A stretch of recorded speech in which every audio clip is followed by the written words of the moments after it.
अस्सलाम वालेकुम दोस्तों, मैं हूं अतान कलिया और आप देख रहे हैं मेरा यूट्यूब चैनल पंजाब खेती। आज का जो हमारा मौजू है गंदम के लिए सल्फर की अहमियत।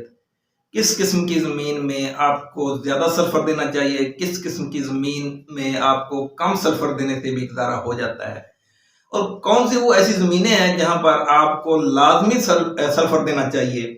इस मौजू पर आज हम बात करने वाले हैं। अगर आप मेरे इस चैनल पर नए आए हैं तो आपसे गुजारिश है कि मेरे इस चैनल को सब्सक्राइब कर लें, वीडियो अच्छी लगे तो इसको लाइक करें, शेयर और कमेंट करें। दोस्तों, अक्सर हमारी ज़मीनें ऐसी हैं जहां पर नहर का पानी बहुत कम लगता है और ट्यूबवेल का पानी बहुत ज़्यादा लगता है। जहां पर ट्यूबवेल का पानी लगता है वहां पर सल्फर की कमी बहुत ज़्यादा हो जाती है और जहां पर नहर का पानी लगता है वहां पर सल्फर की कमी थोड़ी कम होती है।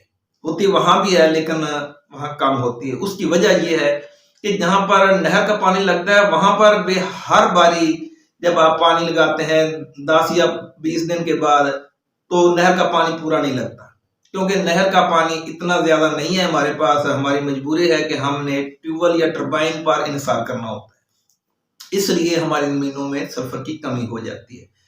दूसरी बात यह है कि सल्फर किस किस्म की जमीन में ज्यादा डालना चाहिए, किस किस्म की जमीन में कम डालना चाहिए। तो रेतली और कमजोर जो जमीन है वहां पर हमें चाहिए कि हम अपनी फसलात को, स्पेशली आज हम गंदम की बात करने वाले हैं, तो गंदम को सल्फर या तो जिस वक्त हम बुआई करते हैं उस वक्त, जब गंदम का बीज का छटा करते हैं उस वक्त हमें चाहिए कि सल्फर का भी छटा करते हैं। अगर वो नहीं तो जिस वक्त हम गंदम को दूसरा पानी लगाते हैं तो उस वक्त यूरिया खाद के साथ ड्रम में मिक्स करके फ्लड कर देना चाहिए। और जिस वक्त हम ड्रम में यूरिया खाद के साथ सल्फर को मिक्स करके फ्लड करते हैं तो इससे हमारी गंदम की बेहतर पैदावार हो सकती है और हमारी गंदम की जो रंगत होती है वो बड़ी जबरदस्त हो जाती है। और दूसरी बात यह है कि हमारी गंदम में क्या निशानी होगी कि हमारे पास जो जमीन है उसमें सल्फर की कमी हो चुकी है और हमारी गंदम सल्फर की कमी को महसूस कर रही है। तो इसका तरीकाकार यह है कि गंदम के जो पौधे होते हैं वो हार्ड हो जाते हैं, पीले होते हैं, सख्त होते हैं, रूखेपन का शिकार हो जाते हैं, उनमें जो हरियाली है वो बहुत कम होती है। तो इससे हमें समझ आ जानी चाहिए कि हमारी गंदम में सल्फर की कमी है।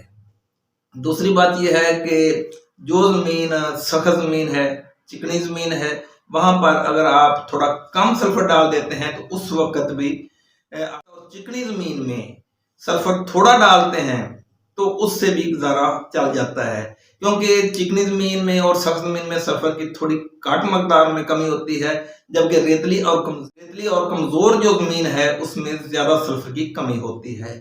तो इसलिए हमारे किसानों को चाहिए कि गंदम में स्पेशली सल्फर की जो कमी है उसको पूरा करें। जैसा कि तरीके दो बताए हैं, पहला तो जिस वक्त गंदम की बुआई करते हैं उस वक्त आप सल्फर अपने गंदम में डाल सकते हैं। दूसरा, जिस वक्त दूसरा पानी लगाते हैं उस वक्त फ्लड कर सकते हैं यूरिया खाद के साथ। अगर फिर भी आप नहीं कर सकते तो आपको चाहिए कि जिस वक्त आप दूसरा या तीसरा पानी लगाते हैं तो आप सल्फर का स्प्रे भी कर सकते हैं। लेकिन याद रखें कि सल्फर का डायरेक्ट अकेला स्प्रे करने से इतने ज्यादा फायदे आपको नहीं मिलेंगे। आपको चाहिए कि यूरिया खाद मिला लें और सल्फर ले लें। 1 किलो सल्फर और 2 किलो यूरिया खाद 1 एकड़ गंदम पर अगर आप स्प्रे कर देते हैं तो इससे आप बहुत ज्यादा फायदा उठा सकते हैं।